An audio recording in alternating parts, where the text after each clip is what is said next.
The dust rolled thick over Dust Hollow's main street as the stagecoach pulled away, its wheels slicing shallow grooves into the parched ground. Elias Shaw stood with his wide-brimmed hat pulled low, one gloved hand resting on the grip of his rifle. His eyes, the color of weathered coal, scanned the ramshackle buildings like a man surveying a battlefield. This wasn't a place for hope, but hope had dragged him here by the collar. Beside him, Miriam adjusted the dark green shawl around her shoulders, the only thing clean on her after a week of hard riding. Her eyes, unlike Elias's, weren't hardened, they held the kind of quiet ache that never quite left, the ache of empty cradles and lullabies never sung. The auction yard lay beyond a split-rail fence, cluttered with rusted pens and weathered men. Livestock shifted nervously, horses, goats, and crates full of chickens, but it wasn't the animals that had drawn the crowd. It was the children. 5 of them. Lined up under the blistering sun, sacks covering their heads like potato bags tied at the neck. A sign hung crudely on the fence. Orphans. No questions. Cash only. The sheriff stood at the edge of the crowd, arms crossed, looking anywhere but at the children. Elias squinted, jaw tight. This ain't right. No, Miriam said softly. But maybe it's necessary. He turned to her. You said you wanted chickens. I changed my mind. One by one, the children were pulled forward by a slouching man with a sunburned neck and a hollow laugh. 3 boys, 2 girls. Whole bunch if you're feeling generous. Or take your pick. Elias counted the movement beneath the sacks. One of the boys limped. Another twitched like he was ready to bolt. The tallest girl trembled so hard her sack rustled. He could feel it in his chest. These weren't numbers. They were bruised little souls barely hanging on. They watched a farmer in a grease-stained vest by the oldest boy. The child didn't speak, just walked like he was used to going where told. Miriam stepped forward before Elias could speak. How much for all 5? The auctioneer scratched his head. All 5? Don't usually bundle them. Elias muttered, We're not buying flour, for God's sake. The man grinned, revealing 3 yellow teeth. $50. For you, ma'am, I'll throw in a Bible. Elias scowled. $50. More than they planned to spend in town for the entire month. More than he'd made in the last 3 selling pelts and hauling timber. Miriam reached into her coat, pulled out a cloth-wrapped bundle and handed it over. We'll take them. The auctioneer called out, Sold. 5 for the price of damnation. Elias gritted his teeth as the children were untied. One by one the sacks came off. The eldest, a boy of about 12, had a busted lip and eyes that didn't trust anyone. His name, they later learned, was Rafe. Beside him stood a smaller boy with dirt-caked hair and a grin that came too quick to be real, Jem. The youngest boy, maybe 6, had wide eyes and refused to speak. They would call him Toby. Then came the girls. The taller one, Annie, held herself like someone used to taking care of the others. Her stare was flat, unreadable, but not afraid. The smallest, a slip of a thing with tangled hair and scraped knees, looked up at Miriam and reached out without hesitation. The contact made Miriam gasp. The girl's hand was cold. They rode home in silence. Elias drove the wagon while the children huddled together in the back, too exhausted to ask questions. The wind snapped at their coats and sent red dust flying up in little devils across the plains. They didn't speak until dusk, when the horizon burned orange and shadows stretched long. Elias was adjusting the harness when Miriam approached from the back of the wagon, her face pale. She spoke. He turned slowly. Who? The little girl. She tugged my sleeve. Looked right in my face. What did she say? Miriam's voice barely rose above the wind. She said her name. Elias's stomach tightened. And? She said, her name is Maribel Shaw. Time stopped. Elias blinked once. Twice. He grabbed the side of the wagon to steady himself. That can't be. Miriam shook her head slowly, eyes filling.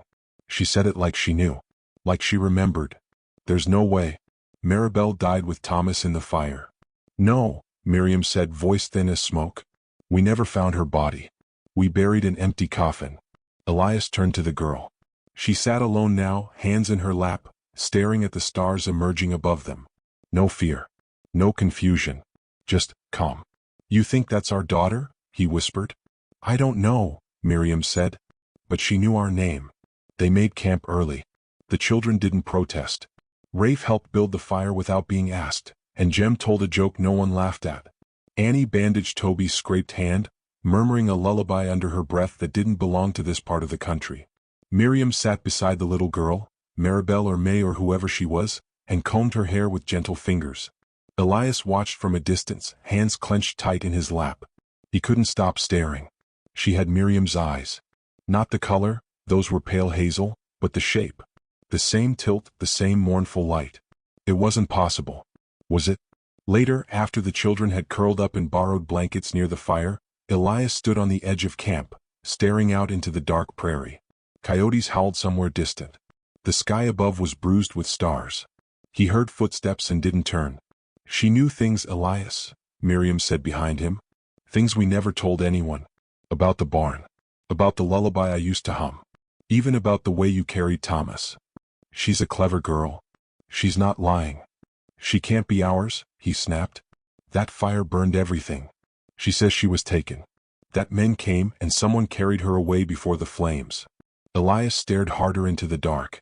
His voice dropped. I never told you, but I heard a scream. After I found Thomas. I thought it was the wind. You never went back?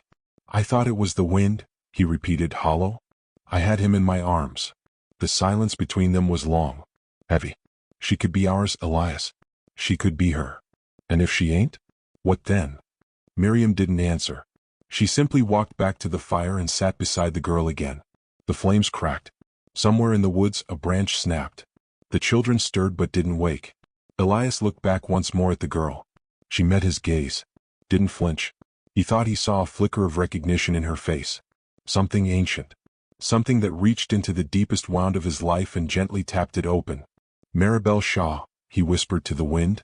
And the wind whispered nothing back. In the morning they would take the road north toward their ranch, a lonely stretch of land choked with ghosts and memory. But tonight the fire burned steady, and the girl with no past slept between strangers who suddenly, inexplicably mattered. Elias didn't sleep, and the name kept repeating in his mind. Like an old prayer. Like a curse. Like a truth waiting to crawl out from under the ashes. Maribel Shaw. His daughter. Or the worst mistake they were about to make. The wagon rolled across the plains with a rhythmic creak, each turn of the wheels echoing in Elias's bones. Dust lifted behind them like a trailing ghost, following their path back to the place he swore he'd never bring anyone else, let alone children. The sun hung low, casting gold on the dry grass. In the back of the wagon, the 5 orphans sat close together, barely speaking but watching. Always watching. Miriam stole glances at the girl, May or Maribel. She hadn't spoken again since whispering that name. She sat with her knees drawn to her chest, gaze fixed on the horizon like she was trying to remember something just out of reach. Her silence rang louder than gunshots. By the time the ranch fence creaked into view, Toby had fallen asleep against Annie's side. Rafe remained rigid, his eyes darting between the fields and the house like he expected to be ambushed. Jem had started whittling something with a dull knife, muttering under his breath. The house stood the same as it had the day they left it. 2 stories of worn pine and chipped white paint, stoic and still. The barn ruins, charred and collapsed, remained untouched just down the hill. Elias hadn't had the strength to tear it down. When the wagon stopped, no one moved. Elias climbed down and reached to help the children, but Rafe jumped off on his own, landing light on his feet like someone used to sudden escapes. Jem followed, then Annie carrying the sleeping Toby. Miriam gently nudged May, who stepped down quietly, her feet bare and dust-caked. This is your home now, Miriam said softly. May looked up at her, eyes unreadable. It used to be, she said. Elias stiffened. The voice wasn't challenging. It wasn't scared. It was familiar. Rafe surveyed the yard. We sleep in the barn? No, Elias said. That barn don't sleep nobody no more. Where then? Upstairs, Miriam said. There's a boy's room and a girl's room. Not much, but it's clean. We've got enough blankets if you don't mind sharing. Rafe's jaw tightened.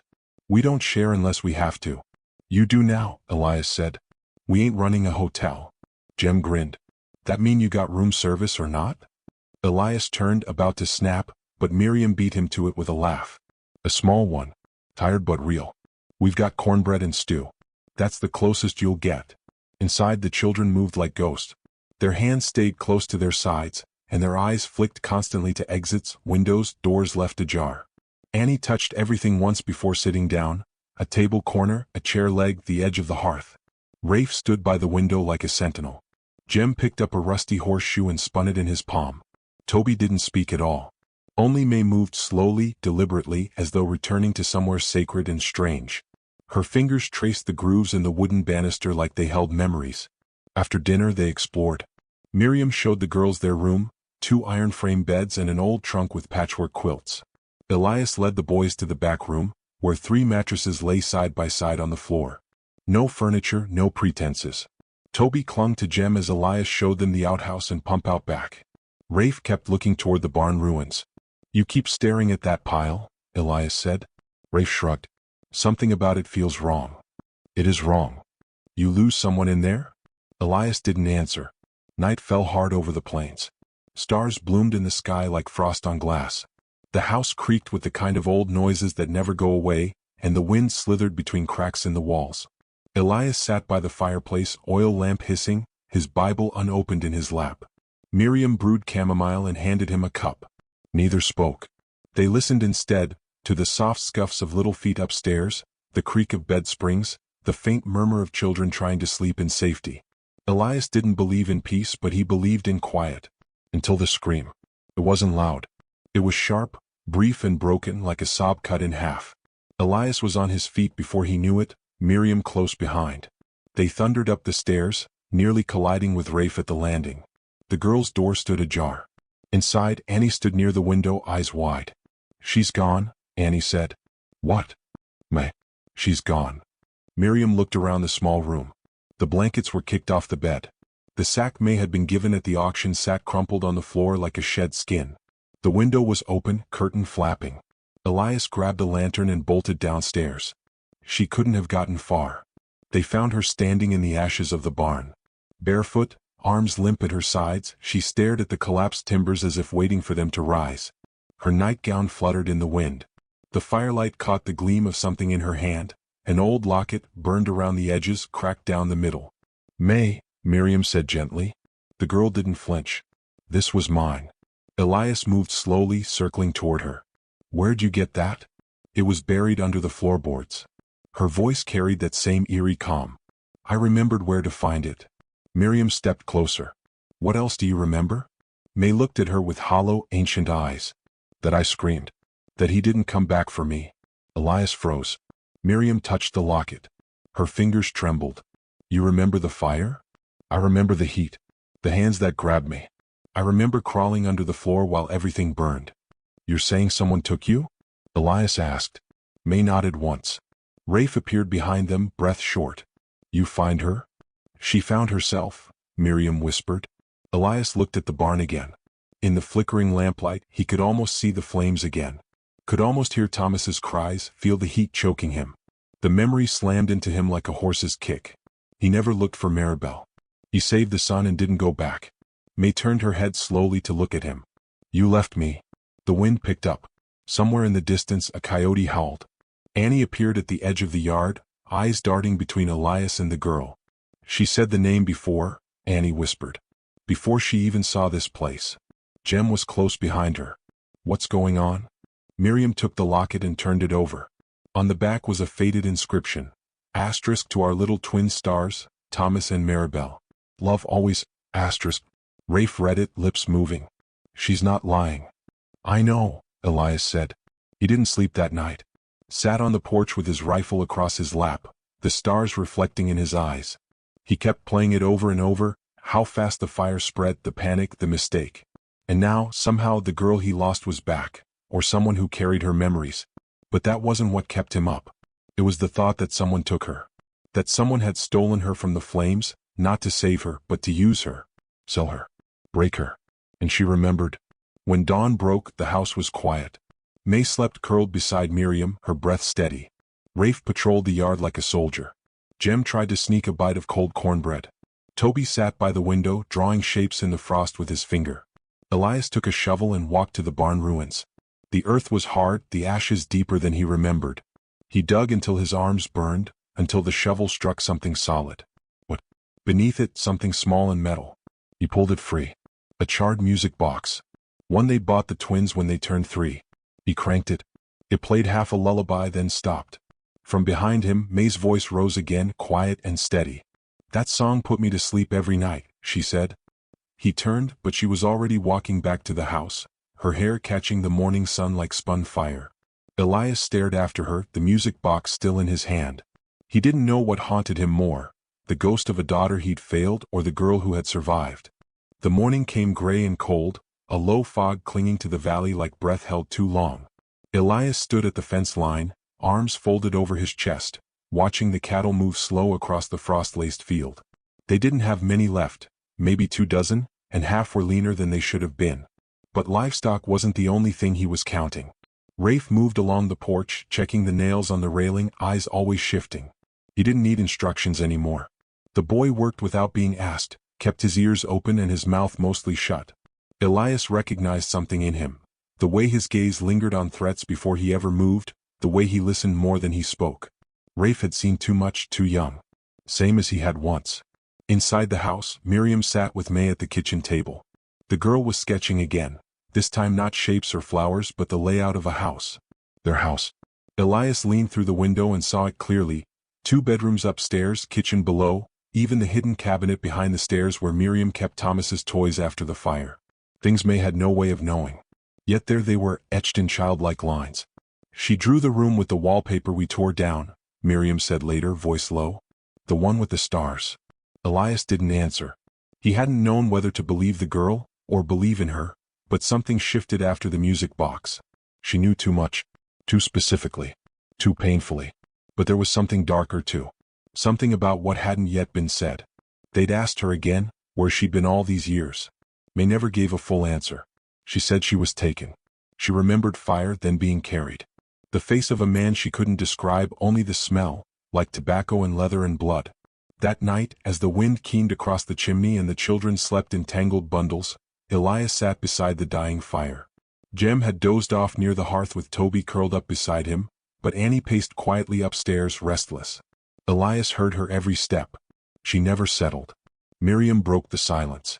We have to ask her, Elias. We have to know who took her. He didn't meet her eyes. And if we don't like the answer? Then we do something about it. She's a child. She's our child. Elias stared at the flame. What if she's not? Miriam's jaw tightened. She is. May's voice floated from the stairwell like a ghost. He had a limp. Elias turned sharply. The girl stood barefoot, arms wrapped around herself, her nightdress fluttering in the draft. I remember now, she said, stepping into the room. He limped on the left side. He always smelled like copper and burned wood. Miriam stood slowly. Do you know his name? May shook her head. He called himself Pa to everyone else, but not to me. To me he never said anything except quiet.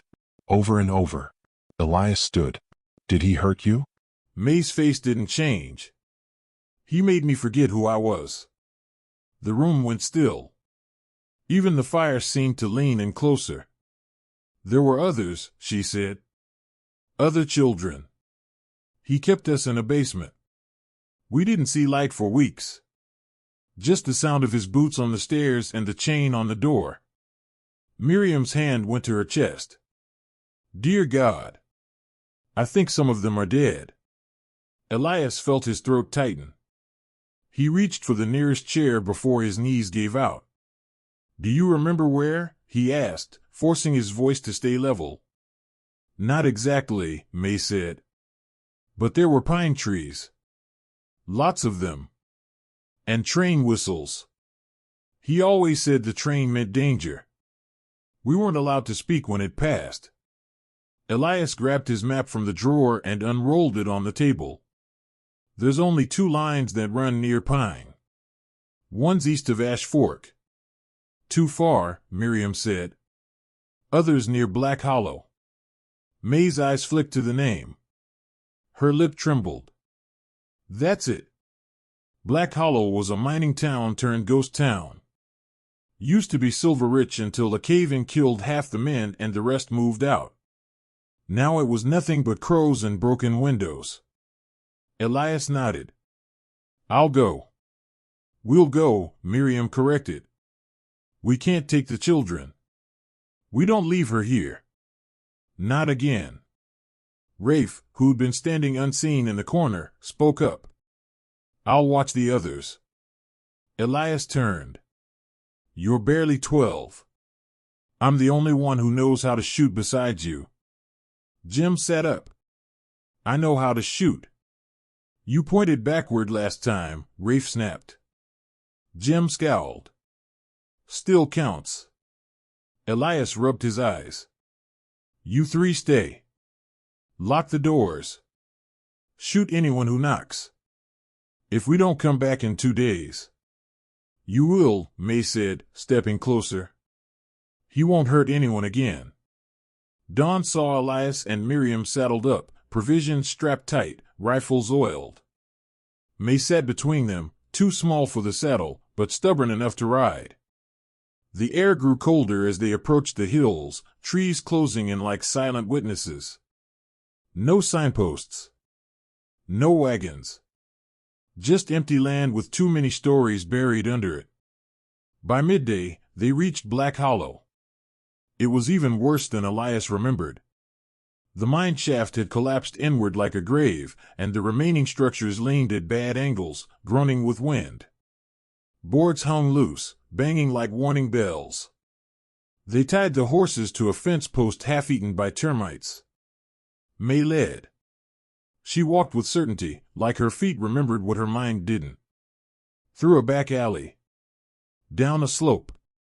Past an old well with broken stones. Toward a cellar door beneath a shack missing half its roof. Elias grabbed her arm. Let me first. She nodded. He pushed open the cellar doors. Darkness breathed out like a secret.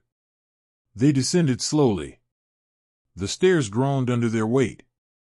The smell hit first, stale, moldy, and faintly metallic. Elias raised the lantern. The basement stretched out with rough stone walls, heavy chains nailed into beams. Scraps of fabric. A broken comb. A child's shoe. Miriam covered her mouth. May pointed. He slept there. On the cot. He'd make us kneel. Elias's jaw clenched. He moved toward a wooden chest in the corner and kicked it open. Inside, journals, rope, empty bottles. One had a label still legible. Dr. T. Garrison, Prescott State Hospital. Elias stared. A doctor? May shook her head. He wasn't. He pretended. Told townsfolk he was collecting strays for the mission. Said he'd clean up the wild ones. Elias flipped through one of the journals. Inside were names. Dozens. Ages. Notes like obedient. Quiet. Strong-willed. Requires correction. Miriam whispered, My God. A sound echoed behind them, a shuffling footstep. Elias turned fast, gun raised. A man stood at the top of the cellar stairs. Old. Bent. With a limp on his left leg. Well, he rasped. Didn't expect visitors. May stepped forward. You remember me? The man tilted his head. Girl with the fire hair.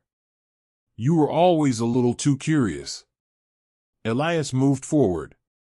You're coming with us. We're taking you to the sheriff.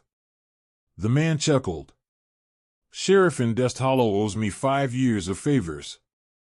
You think he's gonna lock up his supplier? Elias stepped closer, fury rolling off him like heat. You took my daughter. You left my son in the flames. The man shrugged. You left her first. The word struck like a slap. Miriam raised her rifle. One more step and we end this now. But May held up her hand. No, she said. He doesn't get to die easy. They left the man chained in the basement, tied with his own cuffs. Miriam carved a note into the door with her knife, murderer inside. Do not feed, On the ride home, no one spoke. May sat in front, leaning against Elias. His arms were tight around her, not for safety, but for something else, something long overdue. They reached the ranch as twilight bled across the hills. The children burst from the porch, relief on their faces. Rafe held the shotgun like it was part of his body now. Jim had a black eye and no explanation. Inside, the house felt different. More like a home. Less like a grave. That night, as May curled beside Miriam and fell asleep to the crackle of fire, Elias stepped outside. He looked up at the stars, breath misting in the air. His hand trembled. Not from fear. From something like forgiveness. He whispered her name once. Maribel. And for the first time in years, it didn't break him. The wind had changed. Elias felt it first, early in the morning when the sun barely brushed the hills and the ground was stiff with frost. It carried something beneath the usual scent of dust and cattle, something bitter and sharp, like the memory of a wound that hadn't fully healed. May was different after Black Hollow. She still smiled, still helped Miriam with the table and called for Jem when the chores dragged too long. But behind her eyes, something had shifted. She moved like someone who had come back from a place no one should return from. She'd gone down into the dark and emerged, but not untouched. Elias watched her closely now. Not out of fear. Out of knowing. Out of guilt. He stood near the barn, hammering in a new gatepost as the children scattered across the field with buckets and laughter. Even Toby barked at nothing again, like the farm was finally shedding the last of its ghosts. Miriam came out with coffee, kissed him on the cheek and pointed toward the house. Letters came. He wiped his hands on his jeans and stepped inside. 2 envelopes sat on the table. One with no return address, scrawled in a jagged hand. The other was from the sheriff in Dust Hollow. He opened that one first. It was brief. Asterisk, man found dead in cellar before trial. Hanging. No sign of forced entry. Case closed. Asterisk. Miriam read over his shoulder. He took the easy way. Elias nodded. Coward. The second envelope was harder to open. Inside, a folded sheet of paper, brittle with dirt and time. It wasn't addressed to anyone. Just started in the middle of a thought. Asterisk, they ain't all accounted for. Only 5 I ever sold. There were 7. Twins didn't make it. Maybe one did. Asterisk. He read the rest in silence. There were no names. Just initials. A ledger of pain written like grocery notes. Miriam's hand touched his. How many more? Too many, Elias said, folding the page and tossing it into the stove. The flame ate it with a hiss. But the words stayed. That evening, Rafe approached him by the fence. There's a man been riding past the ridge every morning. Just watching. Elias narrowed his eyes. You sure? Same horse. Same coat. Not close enough to see his face. Elias turned toward the hills. They stretched out endless but not empty. I want you to stay close to the house, he told Rafe. I can handle myself. I know. That's what scares me. The next day, Elias saddled up at dawn. May met him at the barn. Is he one of them? Maybe. I want to go with you. No. Her lip trembled, but she didn't cry. She simply nodded and stepped back. He rode out without another word, his rifle strapped across his back. The air had gone quiet again, too quiet. Birds didn't sing. Even the grass swayed reluctantly. He followed the ridge trail, circling wide, then cut through the trees until he reached a bluff overlooking their property. There, at the edge of the tree-line, sat a figure on horseback. The man didn't flinch when Elias approached. He was thin, older than he looked, with deep-set eyes and fingers that twitched like a habit. You been watching us, Elias said, voice flat. The man nodded once. Why? Looking for someone? She's not yours. I never said she was. Elias's grip tightened. Who are you? The man studied him. Name's Ira. I worked with the bastard in Black Hollow. Not proud of it. Was just a driver back then. Hauled supplies. Sometimes kids. Elias said nothing. The rage in his chest was a slow, thick heat. I didn't know what was happening. Not at first. By the time I did, I was too deep. Too scared. Elias's hand hovered near his gun. Why come here? Because she ain't the only one, Ira said, voice brittle. There's a girl, up north. Looks like her. Speaks her name in her sleep. I think she's the twin. Elias's breath stopped. You're lying. I wish I was. May's sketch, the one she drew with 2 beds in one room, flashed through his mind. You'll take me to her, Elias said. I'll take us, Miriam's voice called behind them. She stood a few paces away, coat wrapped tight, pistol at her hip. You really think I'd let you ride out again without me? Elias looked at Ira. You lie to me, I'll kill you slow. I ain't got time to lie, Ira said and turned his horse. They rode north for 2 days, stopping only to water the horses and sleep under half-frozen trees. Ira didn't speak unless asked. He flinched at sudden sounds. At night he shook from more than the cold. "I tried to save one," he whispered once. "A boy. Too late." They crossed into Prescott territory by dawn of the third day, nearing a settlement built on river trade and cattle. Ira pointed to a low building at the edge of town. "That's where she is. With the preacher and his wife. They took her in 2 years ago." Elias's heart pounded. "How old?" 10. Maybe 11 now. May's age. They dismounted and walked to the house. It was tidy, freshly painted, with a picket fence and laundry flapping in the wind. A woman answered the door, eyes wary until she saw the child standing behind Miriam.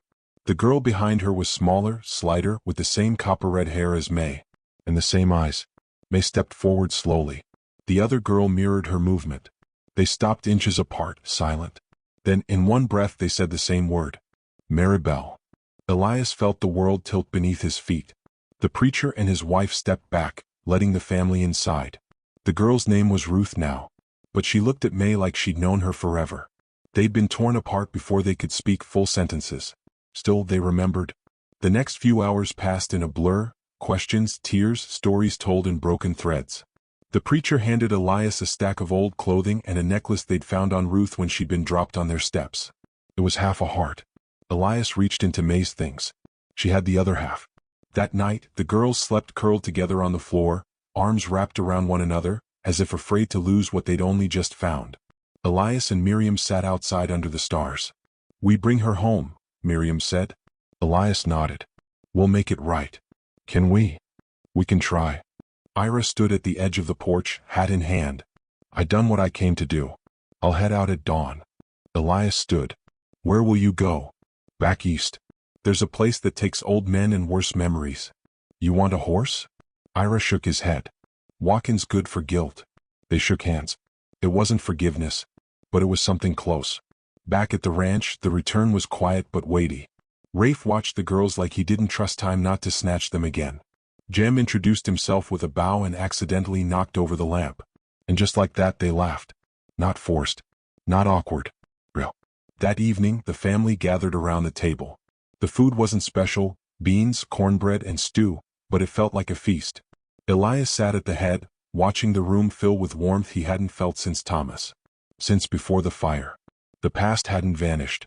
But for the first time it didn't own him. Miriam caught his eye. She didn't speak. She didn't have to. Later, after the children had drifted to sleep, he stepped onto the porch again. The stars glittered above, and the wind carried the scent of cedar and snow. May's voice rose behind him. "Do you think she dreams the same dreams as me?" He turned. She stood wrapped in a blanket, barefoot and solemn. "I think you've always dreamed together," he said. She nodded. "Then we're not alone anymore." He reached for her hand. "No," he said. "You never were." The wind had turned again. The storm was coming. Elias felt it in his bones, same way he used to feel trouble before a cattle raid or when the ground quivered under distant hoofbeats. It wasn't just the sharpness in the air or the gray coil of clouds building on the horizon. It was in the way the horses paced uneasily in the corral. The way Toby whined and stared toward the canyon like it owed him an explanation. May and Maribel, still called Ruth by habit, had grown close in just a few weeks. Twin girls separated by years of chaos, yet already moving with an unspoken rhythm, like two halves of a song finally reunited. They were rebuilding trust not only in each other but in the world. They ran the fields with Rafe and Jem, sharing secrets, dreams, and nightmares alike. But May had grown quieter again, as if she heard something the others couldn't. That morning, she stood at the edge of the field, staring toward the road with her arms crossed. Elias walked up beside her. "You feel it too?" he asked. She nodded slowly. "He's coming." "Who?" "I don't know his name," she whispered.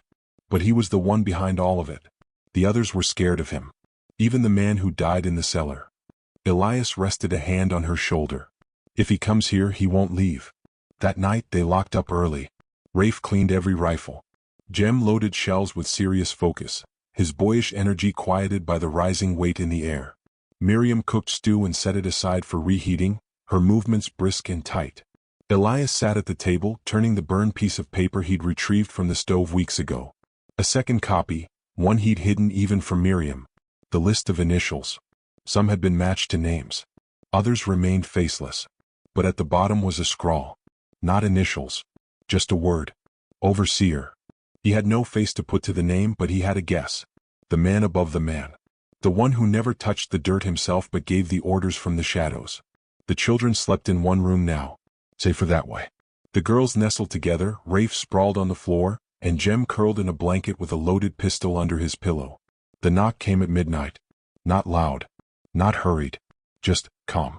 Elias rose and met Miriam's eyes. She nodded once and stepped behind the doorframe, rifle in hand. He opened the door slowly. A man stood on the porch, dressed in a black coat dusted with road and rain. Tall, lean, older than Elias by a decade at least, with eyes like oiled flint and a voice smoother than it had a right to be. "Evening, Mr. Cole." Elias didn't respond. "You have something that belongs to me." "No," Elias said. "I have someone who was stolen. There's a difference." The man didn't smile, but his lips twitched like he'd rehearsed it. "The girl came from a contract. Paid handsomely for. You think love undoes a deed like that? You talk like a man used to buying souls." "I don't buy souls, Mr. Cole," he said, stepping closer. "I buy silence. You've been making too much noise." Miriam cocked her rifle behind the door. The man stopped. "She's got your temper, I see." Elias's face didn't flinch. "What's your name?" "I've been called many things." He touched the brim of his hat. "But since we're speaking plainly, Jonah Callan." The name burned. Elias had heard it once, whispered from Ira's lips right before the man vanished into the night. Callan's eyes drifted toward the barn. "You got one of mine. I've come to collect." "You don't own people." "I do when they're bred for it," Callan said, eyes gleaming. "These children weren't born. They were made. Raised for obedience. And she," he smiled faintly, "was my masterpiece." The fire inside Elias ignited. He stepped outside, shut the door behind him. "You think because you never lifted the whip yourself, you're clean?" "I never claimed to be clean," Callan said. "Only smarter than the rest. Ira gave you up." "Poor old Ira." Callan's voice dripped with mock pity. "I should have buried him deeper." Lightning split the sky in the distance. Callan took a step forward. Elias didn't back down. "You want her," Elias said, voice low. "Come through me." Callan sighed. "Don't be dramatic. You've got a nice spread here. Family. Quiet life. Let her go and you get to keep it. I buried a son. I won't bury another child even if I have to burn this place down with you in it." The stillness broke with a gunshot. Callan staggered, clutching his side, blood seeping between his fingers. Behind him, May stood with the rifle, breathing hard. "I remembered your voice," she said, eyes cold. "You were the one in the dark. You said I'd forget who I was." Callan's face twisted, not in pain but in fury. "You little—" Another shot rang out. Miriam this time. His leg buckled. Callan fell to one knee, growling, "You think you've won?" "We don't have to think," Elias said, drawing his revolver. "We know." Callan lunged, fast and unexpected. Elias fired. One shot clean through the heart. Jonah Callan collapsed into the mud, arms twitching once, then still. The rain came seconds later. They buried him behind the ridge. No words. No marker. Just dust to dust. The storm passed by dawn, leaving behind a calm so pure it made the birds sing again. Rafe and Jem helped patch the door. Miriam returned to the stove. The twins, now both calling themselves May and Ruth without debate, sat on the porch weaving daisy chains. Elias walked the edge of the field, then stopped by the grave. Not to mourn. To remind himself that darkness could be ended. That evil, even the kind that wore a polite face, could bleed. At supper that evening the table was louder. Fuller. The girls teased Jem until he fell off the bench. Rafe told stories about outlaws that weren't entirely untrue. Miriam kissed Elias without warning and the boys howled. Later, when the stars returned and the porch was quiet, Elias sat alone, watching the horizon. May stepped beside him, her hand sliding into his. "Do you think it's over?" she asked. "No," he said honestly. "But we're ready now." She leaned her head on his shoulder. "I remember everything. You don't have to. But I want to. Because it brought me here." Elias looked at her, this girl born of sorrow but built from iron, and saw not just survival but triumph. And for the first time in years he smiled without pain. He turned his face to the wind and in a voice rough with truth, said to no one and everyone, "You hear that? That's what hope sounds like out here." The wind carried it away. But the land remembered.